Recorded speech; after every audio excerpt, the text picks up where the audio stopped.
अलावा आप खुद से बहुत सारे टेंसेस ऐड कर सकते हो, जैसे कि आज मैं करने वाली हूँ। सो लास्ट टेंस हम बनाते हैं परफेक्ट कॉन्टिन्यूअस पे। पहला होता है हमारा इंडेफिनिट, सेकेंड होता है हमारा कॉन्टिन्यूअस, थर्ड होता है हमारा परफेक्ट और फोर्थ होता है हमारा परफेक्ट कॉन्टिन्यूअस। बट इसके आगे क्या, वी नीड टू नो कि ये जो टेंसेस है we make that tenses. So once we understand the tense, we can make more tenses. Like today we are gonna learn a would case.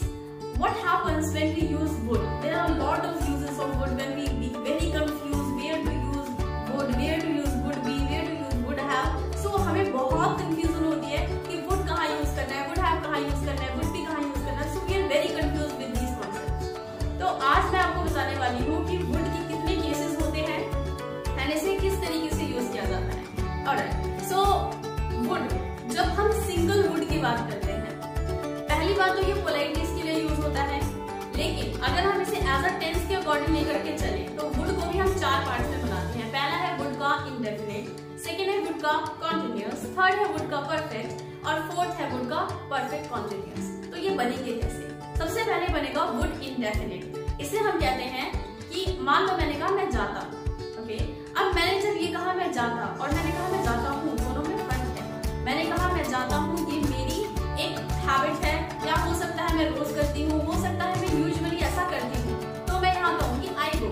लेकिन मैंने कहा मैं जाता, that means that's my imagination, that's untrue case, यानी कि ये सच्चाई नहीं है। ना तो मैं जाता हूँ, ना मैं गया और ना मैं जाऊंगी। ये ऐसा केस है जब मैंने कहा मैं जाती, सिचुएशन हुई थी पर मैं गई नहीं, वो काम हुआ नहीं, तो ये इमेजिनेशन में बोल रही हूँ मैं कि मैं पार्टी में जाती या मैं स्कूल जाती, तो मैं कहूँगी I would go to school, okay, I would go to school. This is the indefinite of would, okay, that's how you can make more sentences. Like मान लो मैंने कहा कि मैं समझाती पर तुम चले गए वहां से, है ना, या फिर मान लो मैंने कहा कि मैं तुमसे बात करती, तो I would talk, okay, I would talk. मान लो मैंने कहा तुम समझते, you would understand, okay, you would understand. मान लो मैंने कहा मैं तुमसे पूछती, I would ask you, I would ask you, alright. So this was the indefinite of would. But अगर मुझे इसे कहना है कॉन्टिन्यूअस में, तो मैं कहूंगी would be, because B shows इजएमआर, so that's how we will make into continuous. So I am saying कि मैं जा रही होती, आई एम सेइंग, मान लो मैंने कहा मैं जा रही हूँ, दैट्स ओनली कॉन्टिन्यूअस। बट अगर मैंने कहा मैं जा रही होती, यानी कि वो काम प्रोग्रेस में मेरी इमेजिनेशन में हो रहा होता, तब मैं क्या कहूंगी, आई वुड बी गोइंग। या फिर मान लो मैंने कहा मैं खेल रही होती, आई वुड बी प्लेइंग। जैसे मान लो मैंने कहा कि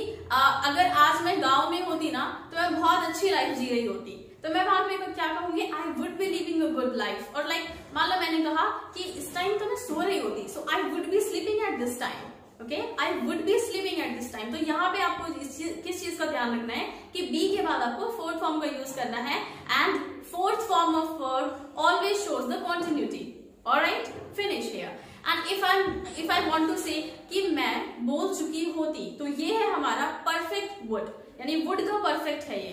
मान लो मैंने कहा कि अभी तक तो मैं बोल चुकी होती, है ना, ऐसे मान लो मैंने कहा कि अरे अभी तक तो मैं पूरा कर चुकी होती, तो मैं क्या कहूंगी, oh, I would have done it, right? I would have done it till now, यानी कि would have लगाना है हमें। सब कुछ सिमिलर रहने वाला है। अगर आप टेंसेस को सही से समझ पाते हो तो आप would के सारे केसेस को भी इजीली बना पाओगे, ओके। तो ये था हमारा परफेक्ट ऑफ would, ओके। जैसे मान लो मैंने कहा कि मैं मर चुका होता, है ना, मान लो मैंने कहा मैं मर चुका होता, तो मैं क्या कहूंगी, I would have died। या मान लो मैंने कहा कि वह समझ चुका होता, he would have understood। और ऐसे ही और भी सेंटेंसेस आप बना सकते हो जो कि आप किसी काम को परफेक्टली पूरा कर चुके होते in your imagination, alright. So you can make more sentences like this, okay. And the last one is last but not least, but yeah, we use it very less in our speaking. That's not so much usable, but yeah, as grammar portion we must know how to make it in perfect continuous as well. So we will know last one, that is perfect continuous. So we will make it would have been, okay, would have been. So like if I say कि मैं करता आ रहा होता, मैं बोलता आ रहा होता, so I would have been speaking, okay. Similar like perfect continuous that we have learned in tenses, the same, okay. If I'm saying would or like if I'm saying मैं करता आ रहा होता, so I would have been doing. Okay, I would have been doing. I would have been speaking. You would have been learning. Okay, I would have been sleeping. So when I'm saying these all sentences, it is showing the perfect continuous. So it is used very much, very less in our speaking. But yeah, we must know about them as a grammatical portion. Okay, so now I'm gonna do some practice here. Okay, so how we are gonna do that? I am going to speak some sentences here, and you have to speak with me. Okay, so मैं जरूर समझता, मैं क्यों समझता? Okay, वह जा रही होती, तुम समझ रहे होते, हम खेल रहे होते, वह लड़ रही होती,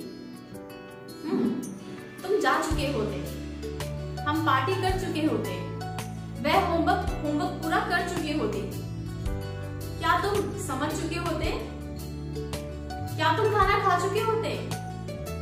ओके, मैं सुनता आ रहा होता, तुम डांट खाते आ रहे होते, हम इम्प्रूव होते आ रहे होते.